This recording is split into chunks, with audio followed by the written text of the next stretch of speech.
名骑着机车的男子原本行驶在车身右侧，紧接着他超车切到了大车的前方。过没多久，机车骑士就这样被撞上倒地，遭到碾过。从后方4小克的画面来看，当时连接车将人碾过之后，男子已经倒地，明显不动。我头前无车，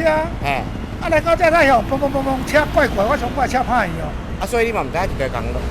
起就对啊。我当作我的车歹去，哎呀，你爱顺顺看我，结果我头前在交头来。当时70岁的林姓男子驾驶着自用的连接车，沿着9如一路直行，没想到车头突然跑出一辆机车，视线死角导致他直接撞上，将人碾过。而机车骑士是78岁的柯姓男子，他当场没有呼吸心跳，警校到场时研判他已经明显死亡。经过警方初步研判，认定连接车驾驶没有依规定保持前后车距离。不过机车骑士突然从右侧切了进来，导致撞上，这部分恐怕引发争议，原将连接车驾驶依过失致死罪移送高雄地检署侦办，而警方则强调详细的肇事原因，还有待交通大队进一步分析研判。